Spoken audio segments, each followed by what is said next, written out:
Just over 48 hours ago, in this room, 30 of us from countries like Morocco, Libya, Tunisia, Syria, Saudi Arabia, the United States, and others still, gathered here in a circle to discuss and open the conference by asking questions about what we thought was most important in the Middle East. Questions like, should education precede democracy in the region? How to bridge the urban-rural divide? And how to promote local entrepreneurship. Conversations like these are incredibly rare and even harder to find with members as diverse as the AMENDS delegates. And that's one of the things that makes the AMENDS so special.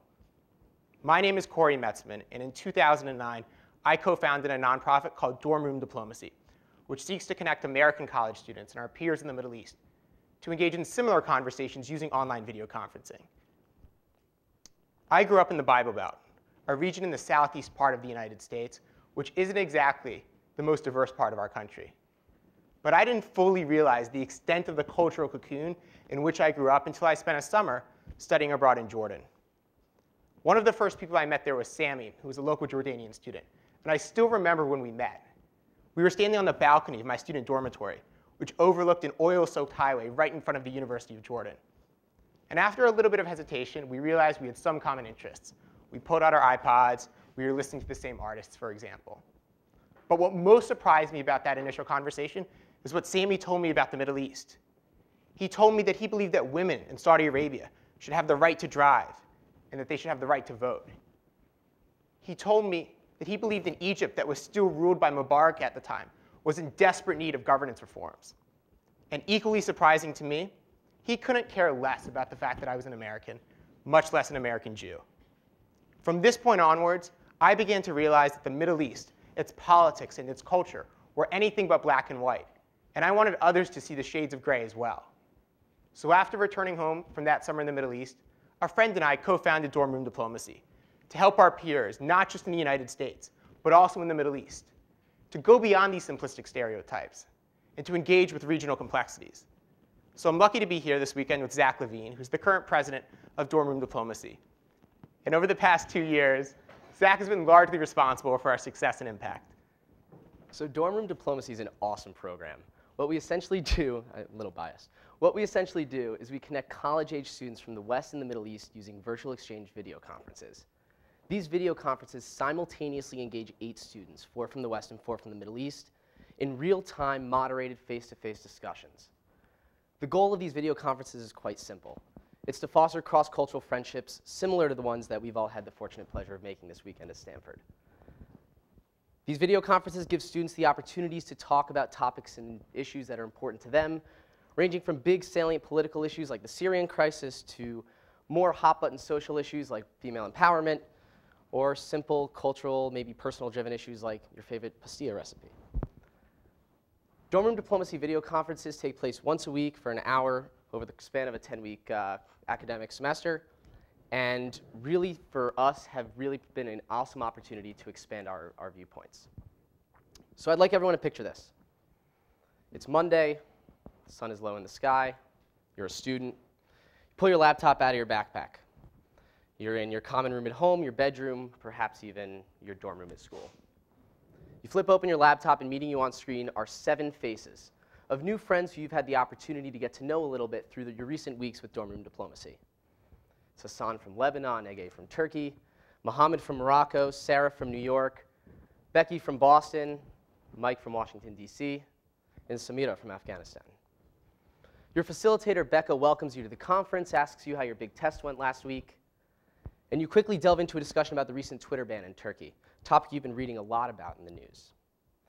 You capitalize on the opportunity to ask Ege, who goes to school in Istanbul, about what's going on the ground in that city. After you wish her a happy birthday, of course. The discussion quickly snowballs into a greater discussion about what's going on in the Middle East in terms of freedom of speech, freedom of the press, how it relates to the recent Arab awakenings. Before you know it, your hour-long time that's been allotted for this week's video conference is almost up, and Becca, the facilitator, pivots to end the conversation on a little bit more of a lighthearted note. In this week's checkout, a tactic that Dorm Room Diplomacy uses as part of our formal curriculum, Becca asks everyone to go around the circle, name your favorite musical artist. The conversation ends in a laugh, as you realize that you and Hassan, the 6'2" strapping Lebanese footballer, share a mutual love of Miley Cyrus. This is what a typical dorm room diplomacy video conference is like. And while we value what's said in the conference, the topics that are discussed, the content, the dialogue itself, what we really value is the utilization of dialogue. See, we use dialogue as a conduit, a tool through which students have the opportunity to hear and learn from one another.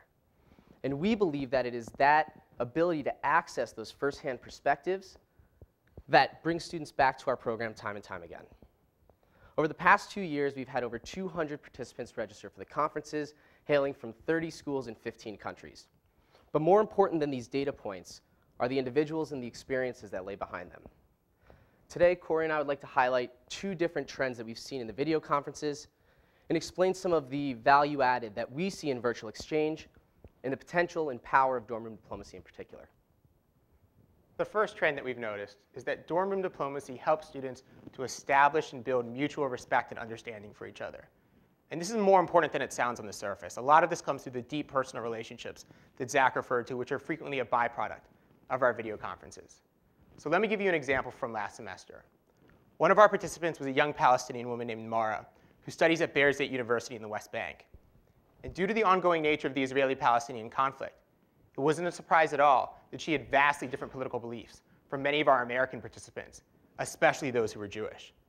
But over the course of the semester, not only did she become friends with American Jewish students from universities like Columbia and Michigan, but she learned about their family, their traditions, their faith, and their culture. And she came to understand how they had the political viewpoints that they did, even though she didn't come to agree with them. And the same was true going in the other direction. The students from Michigan and Columbia learned about her faith, her history, her culture, her religion, her family. And they understood why she held the political beliefs that she did, even if they didn't agree with them. And this point is important. The idea that we can have mutual understanding and respect without agreement is something that we believe is intrinsically important and fundamental to achieving any of the goals that we would like to achieve within the context of the relationship between the Middle East and the West. The second big trend we've noticed is that dorm room diplomacy helps students to go beyond overcoming common stereotypes.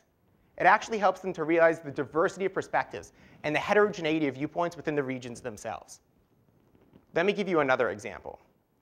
Last year, one of the students from Afghanistan shocked both his peers from the West and the Middle East when he said that he believed the best thing to have happened in his country was America's military intervention.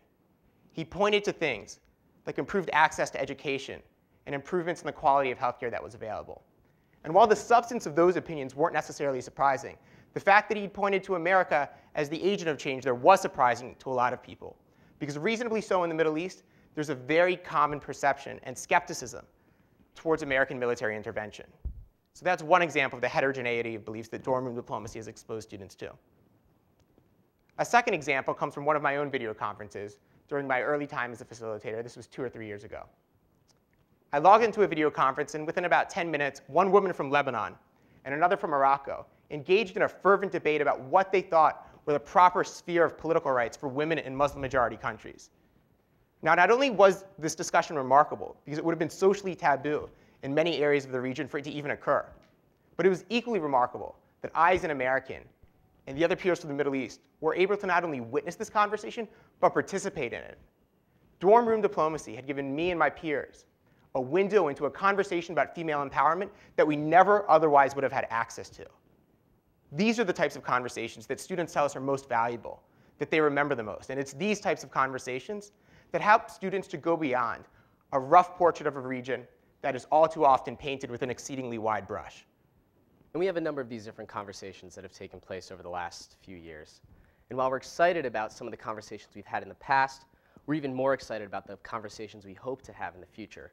A future that will very hopefully involve many of the AMENDS delegates here today, either as participants, as facilitators, or partners in some other capacity. Overall, we certainly do hope that dorm room diplomacy, our video conferences, and our alternative programming does help students better understand the world.